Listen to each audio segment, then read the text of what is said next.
Hello friends, आज के इस नए वीडियो में आप सभी का स्वागत है। फ्रेंड्स, आज हम बात करने वाले हैं एसएससी जीडी नई भर्ती 2024 की। फाइनली इसकी आंसर की 3 अप्रैल को आ जाने के बाद अभी तक 25 अप्रैल हो चुका है। अभी तक इसका जो है फिजिकल रिजल्ट नहीं आया है। क्या रिजल्ट 30 अप्रैल को आएगा, और आएगा तो इसका कारण क्या है कि 30 अप्रैल को आएगा और 25 अप्रैल हो चुका है, अभी तक इसका रिजल्ट नहीं आया है। इसका मेन कारण आपको हम यहाँ पे बताएंगे कि रिजल्ट अभी तक नहीं आया है, इसका मेन कारण क्या है। और आपको हम स्टेट वाइज कट ऑफ बताएंगे, आप चाहे जिस भी स्टेट से बिलोंग करते हो। फ्रेंड्स, हम 2800 राज्यों की कट ऑफ इस वीडियो में बताएंगे, और कैटेगरी वाइज कॉलम वाइज आपको हम इस वीडियो में कट ऑफ बताने वाले हैं। जैसे एसएससी कट ऑफ जारी करता है उस प्रकार से हम इस वीडियो में आपको कट ऑफ बताएंगे। और फ्रेंड्स, हम कैटेगरी वाइज बताएंगे, आप चाहे जिस भी कैटेगरी से हो, चाहे यूआर से हो, चाहे ओबीसी से हो, चाहे ईडब्ल्यूएस से हो, चाहे एससी से हो, और चाहे एसटी से हो। और क्या फिजिकल 20 मई से स्टार्ट होंगे, अगर नहीं होंगे तो कब से होंगे, इसके बारे में हम आपको इस वीडियो में संपूर्ण जानकारी देने वाले हैं। तो फ्रेंड्स, अगर वीडियो पसंद आए तो वीडियो को लाइक कर दीजिएगा, चैनल पे नए चैनल को सब्सक्राइब कर लीजिएगा। चलिए बढ़ते हैं वीडियो में आगे। फ्रेंड्स, हम सबसे पहले आपको ये बता देते हैं फिजिकल का रिजल्ट अभी तक क्यों नहीं आया है। इसका मेन कारण सभी बच्चे बार बार कमेंट कर रहे हैं, पूछ रहे हैं सर इसका रिजल्ट अभी नहीं आया है, 25 अप्रैल हो चुका है, अभी तक नहीं आया है। तो इसका मेन कारण क्या है फ्रेंड्स, आज भी इसका रिजल्ट आ सकता है रात 12 बजे तक। अगर आज इसका रिजल्ट नहीं आया तो फ्रेंड्स आपको कल 26 अप्रैल को तो इसका रिजल्ट देखने को 100% नहीं मिलेगा, क्योंकि कल तो इस क्या है, इलेक्शन है, लोकसभा चुनाव का द्वितीय चरण है। 26 अप्रैल को द्वितीय चरण है लोकसभा चुनाव का, इसलिए आप समझ लीजिए कल तो 100% नहीं आएगा। अब बहुत सारे बच्चे कहेंगे, बहुत सारे लोग कहेंगे कि इससे इलेक्शन का कोई मतलब नहीं है वैकेंसी से, लेकिन 100% वैकेंसी से इसके इलेक्शन से संबंध होता है, क्योंकि ये सब मंत्री लोग ही करते हैं। और फ्रेंड्स, हम आपको बता दें, चाहे आयोग जो हो, इलेक्शन से और मंत्रियों से वो रिलेटिव जरूर होता है। तो मैं कह सकता हूं कि 26 अप्रैल को तो 100% रिजल्ट नहीं आने वाला है। तो इसका रिजल्ट कब आएगा? तो फ्रेंड्स, 26 अप्रैल के बाद अगर आज 25 अप्रैल को 12 बजे तक रिजल्ट नहीं आया तो फ्रेंड्स आप समझ लीजिए 26 अप्रैल को रिजल्ट नहीं आने वाला है। 26 अप्रैल के बाद उम्मीद करता हूं कि 30 अप्रैल तक ही आपका रिजल्ट इसी महीने में देखने को मिल जाए, क्योंकि आपको सभी को पता है कि 27 अगस्त से न्यू वैकेंसी के फॉर्म भरे जाएंगे। अभी तक कोई दूसरा नोटिस वायरल नहीं हुआ है कि 27 अगस्त की जो डेट है वो पोस्टपोन कर दी गई हो। तो फ्रेंड्स, जितने भी नोटिस जारी हुए हैं वो फेक नोटिस है कि 27 अगस्त की न्यू वैकेंसी पोस्टपोन कर दी गई है। अभी तक कोई ऐसा ऑफिशियल नोटिस नहीं आया है कि 27 अगस्त को जो फॉर्म भरे जाएंगे 2025 के एसएससी जीडी एग्ज़ाम के, वो पोस्टपोन हो गए हो। अगर कोई भी नोटिस जारी होता है तो फ्रेंड्स वो फेक है, उस पर आप मत जाइएगा। तो फ्रेंड्स, अब हम आपको बता दिए हैं कि 30 अप्रैल तक, अगर आज 25 अप्रैल है, अगर आज शाम के 12 PM तक रिजल्ट नहीं आता है तो फ्रेंड्स आप समझ लीजिए कल तो रिजल्ट आने वाला नहीं है। तो समझ लीजिए 26 के बाद 27 से 30 अप्रैल के बाद आपको रिजल्ट 100% देखने को मिल जाएगा। अगर आज रिजल्ट नहीं आता है तो, क्योंकि 26 अप्रैल को तो रिजल्ट आने वाला नहीं है, तो आपको यहाँ पे इसी महीने में रिजल्ट 100% देखने को मिलेगा। क्योंकि अब आप जानते हैं कि यहाँ पे क्या है फ्रेंड्स, 26 अप्रैल को द्वितीय चरण है, और तीसरा चरण कब है? तो 7 मई को तीसरा चरण है। तीसरे चरण के पहले ही आपका जो है रिजल्ट घोषित कर दिया जाएगा। तो आप समझ सकते हैं कि इसी महीने में 30 अप्रैल तक आपको जो है रिजल्ट 100% देखने को मिल सकता है। तो फ्रेंड्स, अगर 30 अप्रैल तक रिजल्ट आ गया या 25 अप्रैल आज रिजल्ट आ गया तो फ्रेंड्स इसके फिजिकल कब तक कराए जाएंगे? तो हम आपको बता दें फ्रेंड्स, इसके फिजिकल जो है वो कब से कराए जाएंगे, क्योंकि अगर 30 अप्रैल को इसका रिजल्ट आता है तो फ्रेंड्स आप समझ लीजिए 30 दिन तो आपको 100% मिलेंगे ही। 20 से 30 दिन तो आप समझ लीजिए जून के फर्स्ट वीक में 1 से 7 जून के बीच आपको 100% फिजिकल कराए जाएंगे। अगर ज़्यादा से ज़्यादा दिन लेगी एसएससी, तो इससे ज़्यादा समय नहीं लेगी कि इतनी दूर आपको लेके चली जाए। 1 से 7 जून के बाद नहीं, 1 से 7 जून के बीच ही आपके 100% फिजिकल कराए जाएंगे, अगर 30 अप्रैल तक रिजल्ट आ जाता है तो। अब आगे बढ़ते हैं और आपको हम स्टेट वाइज कट ऑफ बताते हैं। फ्रेंड्स, हमने यहाँ पे स्टेट वाइज कट ऑफ बनाया है, एक्सपेक्टेड कट ऑफ बनाया है, male and female general area की है। फ्रेंड्स, हमने यहाँ पे जनरल एरिया की कट ऑफ बताई है। अगर आप किसी और एरिया से बिलोंग करते हैं और आप चाहे मेल हों और फीमेल हों, किसी भी प्रकार का यदि डाउट है तो आप हमें कमेंट बॉक्स में बताइएगा। हम कमेंट बॉक्स में चाहे जो भी बच्चा हो उसका 100% जवाब देते हैं। आप कमेंट बॉक्स में एक बार कमेंट करके ज़रूर देखिएगा, अपनी पूरी डाउट लिखिएगा। आप क्या हैं, आप किस कैटेगरी से हैं, किस स्टेट से हैं, और आप मेल हैं या फीमेल हैं, या फिर आपके कितने मार्क्स हैं, ये सभी चीज़ें हमें बताइएगा, हम आपको 100% जवाब देंगे यदि आपका किसी भी प्रकार का डाउट है तो फ्रेंड्स अब हम आपको यहाँ पे लेके चलते हैं कट ऑफ की ओर। तो आपको हम स्टेट वाइज कट ऑफ बता रहे हैं फ्रेंड्स। गलती से अगर कोई भी स्टेट छूट गया है, आप उस स्टेट से बिलोंग करते हैं, तो हमने जो जो भी अभी डाटा बताया है वो हमें आप कमेंट बॉक्स में प्रोवाइड कराइएगा, हम उसका 100% जवाब आपको कमेंट बॉक्स में देंगे। अगर आप उत्तर प्रदेश से हैं और जनरल हैं तो और इसमें फाइनल सिलेक्शन लेना चाहते हैं तो 130 135 से 140 के बीच आपका रिजल्ट 100% आपका जो मेरिट लिस्ट में नाम आ जाएगा। फ्रेंड्स हम कहेंगे कि इतने पे आपको फर्स्ट चॉइस नहीं मिलेगी, जितना हमने यहाँ पे कट ऑफ लगाया है राज्यों का, उसमें आपको क्या है फर्स्ट चॉइस नहीं मिलेगी। अगर आपको फर्स्ट चॉइस लेनी है तो फ्रेंड्स यहाँ पे अगर आप जनरल हैं तो यहाँ पे 145 से 150 के बीच यदि आपके मार्क्स बनेंगे तभी आपको यहाँ पे फर्स्ट चॉइस मिलेगी, अन्यथा नहीं मिलेगी। यदि आप ओबीसी और ईडब्ल्यूएस हैं, फर्स्ट चॉइस के लिए हम पहले ही बता देते हैं क्योंकि 80% बच्चे क्या है फर्स्ट चॉइस एसएस से भरते हैं। तो फर्स्ट चॉइस के लिए यदि आप ओबीसी ईडब्ल्यूएस हैं तो आपको 145 मार्क्स लाने पड़ेंगे। अगर आप एससी कैटेगरी से बिलोंग करते हैं तो आपको 140 मार्क्स लाने पड़ेंगे। अगर आप एसटी कैटेगरी से हो तो 135 से 140 के बीच आपको भी मार्क्स लाने पड़ेंगे, तभी आपका जो है फर्स्ट चॉइस में सिलेक्शन होगा। अन्यथा जो हमने यहाँ पे कट ऑफ बनाई है इसमें आपको फ्रेंड्स एनी पोस्ट मिल जाएगी, आपको चाहे जो भी पोस्ट मिले, लेकिन कोई ना कोई पोस्ट 100% मिल जाएगी, चाहे वो बीएसएफ हो, चाहे एसएसबी हो, चाहे सीआईएसएफ हो, चाहे सीआरपीएफ हो, कोई ना कोई पोस्ट 100% मिल जाएगी। तो फ्रेंड्स अगर आप यूपी से हैं, जनरल एरिया से बिलोंग करते हैं तो 135 से 140 होने चाहिए। ईडब्ल्यूएस के 132 से 135, ओबीसी के 132 से 135। फ्रेंड्स यहाँ पे हमने ज़्यादा फर्क नहीं किया है क्योंकि आपको पता होना चाहिए कि इसमें से 2 से 3 नंबर का ज़्यादा से ज़्यादा फर्क होता है ईडब्ल्यूएस और ओबीसी में, इन हाई लेवल कट ऑफ वाले राज्यों में। और एससी की यहाँ पे फ्रेंड्स 123 से 125 जाने वाली है। पिछली बार ही 123 गई थी, 123 प्लस गई थी दशमलव में कुछ, तो आप समझ सकते हैं इस बार 2 से 3 नंबर का तो इंक्रीजन 100% होगा क्योंकि पेपर का लेवल पिछली बार की अपेक्षा थोड़ा ईजी था। एसटी कैटेगरी की 113 से 117 रहने वाली है। एमपी राज्य से यदि बिलोंग कर रहे हैं तो 130 से 135 रहने वाली है जनरल की। ईडब्ल्यूएस की 125 से 130, ओबीसी की 125 से 130, एससी की 116 से 120 और एसटी की 101 से 106।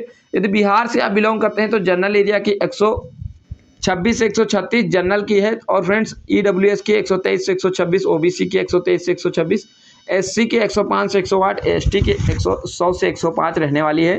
अगर आप राजस्थान राज्य से बिलोंग कर रहे हैं तो फ्रेंड्स यहाँ पे 132 से 136 रहने वाली, ईडब्ल्यूएस की 125 से 130, ओबीसी की 128 से 132, एससी की 117 से 120 और एसटी की 105 से 120 रहने वाली यहाँ पे। अगर आप झारखंड से बिलोंग करते हैं तो 115 से 120 रहने वाली है और ईडब्ल्यूएस की 104 से 108, ओबीसी की 112 से 115, एससी की 90 से 95, एसटी की 80 से 90 रहने वाली है। छत्तीसगढ़ के से यदि आप बिलोंग कर रहे हो, जनरल एरिया से हैं तो 100 से 105 होने चाहिए मार्क्स और 70 से 75 ईडब्ल्यूएस के होने चाहिए, 100 से 105 ओबीसी के और 90 से 95 एससी के और एसटी के 85 से 90 मार्क्स होने चाहिए, तभी आपका फाइनल सिलेक्शन होगा। यदि आप दिल्ली से बिलोंग कर रहे हैं तो फ्रेंड्स 122 से 135 मार्क्स होने चाहिए आपके जनरल एरिया से यदि बिलोंग करते हैं।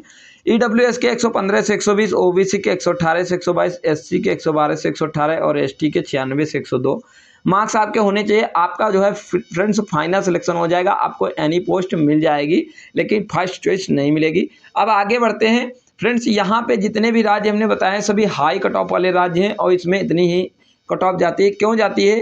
क्योंकि फ्रेंड्स यहाँ पे क्या है, हिंदी भाषी राज्य हैं। और फ्रेंड्स आप चाहे 2018 का डाटा उठा के देख लीजिए या फिर 19 का या 22 का, और आप 24 में भी देखेंगे, जितने भी राज्य हमने ऊपर बताए इनके सबसे हाई कट ऑफ जाएगी। इसका कारण हमने आपको बता दिया है।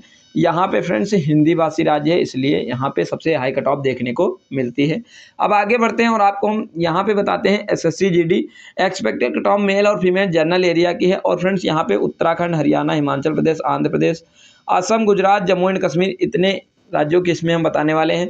तो अगर आप जनरल हैं और उत्तराखंड से बिलोंग करते हैं तो 124 से 130 होने चाहिए। ईडब्ल्यूएस के 120 से 125, ओबीसी के 112 से 118, एससी के 108 से 115, एसटी के 118 से 123 होने चाहिए, तभी आपका फाइनल सिलेक्शन होगा। अब आप कहेंगे कि यहाँ पे तो एससी की फ्रेंड्स कम है और एसटी की ज़्यादा है, तो फ्रेंड्स ऐसा ही पिछली बार जो कट ऑफ आया है 19 और 18 23 में, फ्रेंड्स सभी में ये अंतर देखा गया है कि कहीं कहीं एसटी के ज़्यादा मार्क्स लाने पड़ते हैं और एससी के कम लाने पड़ते हैं।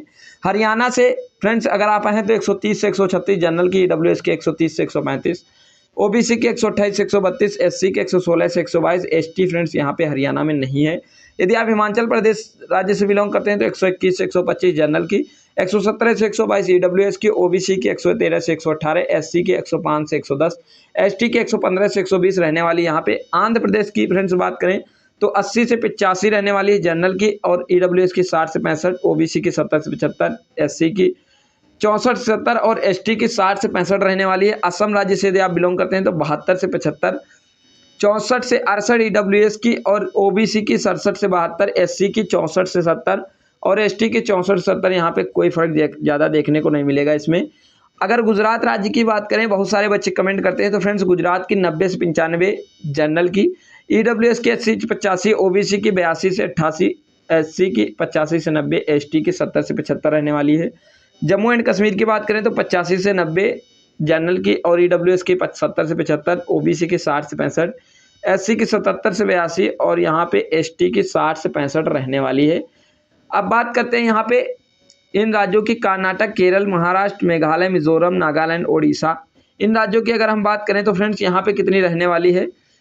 तो फ्रेंड्स अगर आप कर्नाटक राज्य से बिलोंग करते हैं तो 166 होने चाहिए, 61 से 66 होने चाहिए जनरल के, ईडब्ल्यूएस के 50 से 55, ओबीसी के 50 से 55, एससी के 45 से 50, एसटी के 42 से 47 होने चाहिए। केरल राज्य से बिलोंग करते हैं तो 60 से 65, ईडब्ल्यूएस के 50 से 55, ओबीसी के 50 से 55, एससी के 40 से 45 और एसटी के 35 से 40 होने चाहिए।